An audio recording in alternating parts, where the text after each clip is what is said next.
Здравствуйте. На телеканале «Новый век» программа «Вызов 112», в студии Эльвира Фазлиева. И сегодня мы расскажем о ряде крупных аварий, произошедших в Казани. Дальше уже, когда занесло, машину уже, получается, услышал дальше звук, то есть стук. Покажем, как посетитель пришел в ночной клуб с ружьем и хотел расстрелять охрану. Находясь в помещении клуба, мужчина попытался произвести выстрелы в охранников. А также продавал наркотики ради здоровья родителей. Исповедь наркоторговца. Это и не только. Прямо сейчас. 2 человека, водитель и женщина-пассажир Toyota Land Cruiser, сильно пострадали в результате крупной аварии на пересечении проспекта Победы и улицы Академика Сахарова. Внедорожник на полном ходу сзади врезался в грузовик, который, в свою очередь, протаранил «Ладу». Разбитые машины перегородили проезжую часть, что стало причиной сильного затора. Как все произошло, знает Айгуль Бадрудинова. 14 в итоге вы не задевали? Возможно, если у него этого не было, значит, я задел. Водитель многотонника даже не понял, что задел сзади отечественную легковушку. Этой аварии просто не заметил. Почувствовать удар смог только сам водитель «Лады». Меня начало заносить, я предпринял торможение, чтобы не задеть, которые впереди машины ехали. Дальше уже, когда занесло, машину уже, получается, услышал дальше звук, то есть стук, торможение, стук, я не знаю, там точно. Оказалось, что его сзади задела фура, водитель которой, уходя от столкновения с легковушкой, свернул направо. Но завершить начатый маневр не смог. Сзади грузовик протаранил Toyota Land Cruiser. В результате этого у внедорожника была практически полностью смята передняя часть. Пострадал мужчина, женщина, то есть они в том автомобиле. Кто был во внедорожнике? Мужчина. В результате водитель и пассажирку иномарки госпитализировали в больницу. Как считают родственники потерпевших, травм можно было избежать, если бы сработали подушки безопасности дорогого внедорожника. Они намерены разобраться в причинах неработоспособности системы безопасности. Айгуль Бадрудинова, Нафиса Минязова, Азат Самигуллин, Вызов 112. Желание развернуться в неположенном месте стало причиной крупной аварии на перекрестке проспекта Победы и улицы Губкина. Там столкнулись «Тойота» и «Лада Гранта». Обе машины ехали в одном направлении, в сторону 3-й транспортной дамбы. Левые повороты на проспекте Победы запрещены, и водитель «Лады» решил пойти на хитрость. Свернул направо на улицу Губкина и тут же вывернул руль налево, чтобы начать проезд перекрестка при включении разрешающего сигнала. Но водитель не учел, что все эти маневры он фактически выполнял на крайней правой полосе проспекта Победы и фактически перегородил дорогу Toyota Corolla. В результате мощного столкновения «Ладу» отбросила на обочину, а неуправляемая иномарка снесла светофор. Девушка-пассажир «Тойоты» с подозрением на сотрясение головного мозга была доставлена в больницу.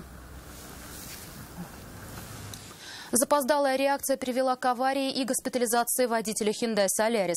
По предварительной версии, на улице Давыдова водитель корейской иномарки не успел объехать «Ладу» 14-й модели, водитель которой хотел повернуть налево. Подробности инцидента в материале Алии Хайруддиновой. По рассказам 34-летнего мужчины, водителя «Лады», он стоял на пересечении улиц Давыдова и Бадаева с твердым намерением повернуть налево. Пока пропускал встречный транспортный поток, сзади пришелся удар от Hyundai Solaris. Тормозил, пытался уйти, не получилось. Такие дорожные условия, какой тут тормозить?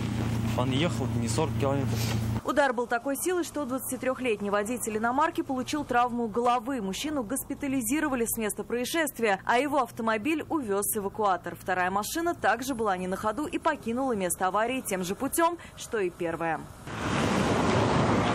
С высокой вероятностью виновным в аварии признают водителя Hyundai. По правилам дорожного движения он должен был соблюдать дистанцию. Алия Хайруддинова, Айрат Назипов, Константин Бушуев, Вызов 112.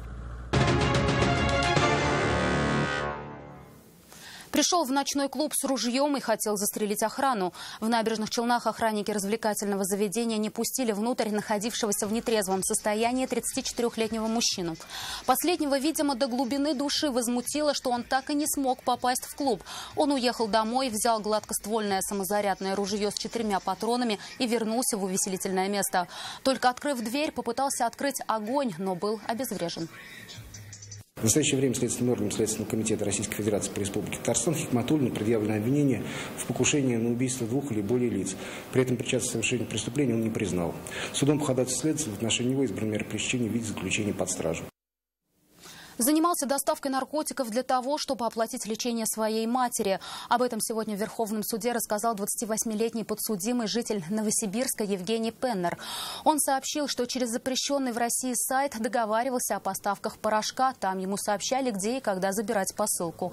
В дальнейшем привозил зелье в Казань и прятал.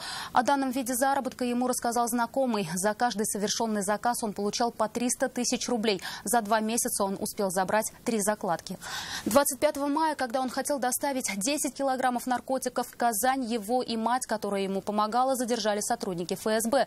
Свою вину в произошедшем подсудимый полностью признал. За совершенное ему грозит провести за решеткой до 20 лет.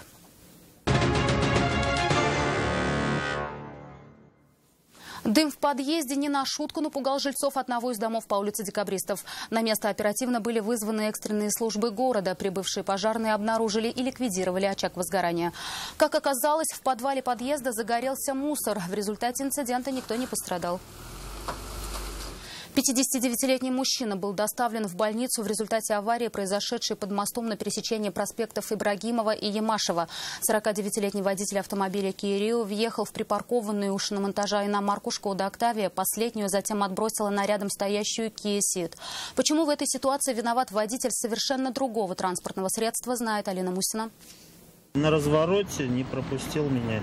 Водитель Kia Rio, 49-летний мужчина, рассказал в произошедшем. По его мнению, виноват водитель автомобиля Audi, который не уступил ему дорогу. Момент аварии запечатлела камера видеонаблюдения, установленная на мосту. На кадрах видно, что во время разворота водитель внедорожника даже не останавливается для того, чтобы убедиться в безопасности своего маневра. Kia Rio в тот момент ехала прямо по проспекту Ибрагимова и, уходя от столкновения, врезалась в припаркованные у шиномонтажа автомобили. Сначала в Шкоду Октавия, затем последнюю отбросила на рядом стоящий Kia Ceed. А у вас кто-то пострадал? Да, пассажир. В результате аварии 59-летний пассажир Kia Rio с ушибами был госпитализирован в больницу. Водитель рассказал, что пострадавший сильно ударился рукой. А вот для владельцев припаркованных иномарок произошедшее станет сюрпризом. О происшествии им по телефону сообщили сотрудники госавтоинспекции. Сейчас ведутся поиски автомобиля, создавшего аварийную ситуацию. Степень вины всех участников аварии установят во время разборов ГИБДД. Алина Мусина, Нафиса Минязова, Азат Самигуллин, вызов 112. Занесло на встречную полосу. На улице Мира поселка Дербышки в результате крупной аварии пострадал водитель Део Некси, которая столкнулась с Ладой Веста. По словам очевидцев, отечественный автомобиль стала заносить, машину выкинула на встречную полосу прямо в лоб узбекской иномарки. Какие травмы получил пострадавший и так ли авария произошла на самом деле, узнавала Нафиса Минязова. 2 ребра сломано, рука сломана. С многочисленными переломами и сотрясением головного мозга 45-летнего водителя Део Некси госпитализировали в 7-ю городскую больницу. Родственник пострадавшего мужчины рассказал свою версию произошедшего. Он со стороны Дербышек ехал в сторону города, а Некси со стороны города в сторону Дербышек. И его как бы запустило на встречную. Второй водитель что-либо говорить на камеру наотрез отказался. В результате сильного удара разбитый автомобиль разбросало по проезжей части. Они, к слову, в самый час пик стали причиной многометровой пробки. К слову, пострадавших могло бы быть куда больше, если бы на переднем сиденье отечественного автомобиля находился бы пассажир, ведь основной удар пришелся именно на его сторону. И судя по детскому автокреслу, им мог бы быть и маленький ребенок. Но, к счастью, сиденье пустовало, и искореженным автомобилем понадобилась помощь эвакуатора. Самостоятельно они уже передвигаться не могли. Нафиса Минязова, Азат Самигуллин, вызов 112. Полиция Казани просит помощи в розыске 23-летнего Кильдюшова Владислава Андреевича. 6 декабря минувшего года он находился по улице Авангардная в Казани. С тех пор о его местонахождении неизвестно.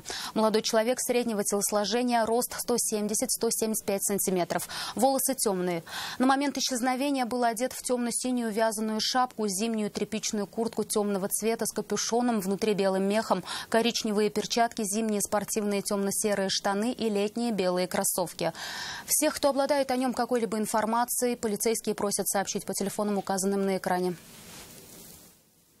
Это все, о чем мы успели вам рассказать. Обо всех происшествиях вы можете сообщать по телефону 570 50 50 или на мобильный 8 98 69 112 112.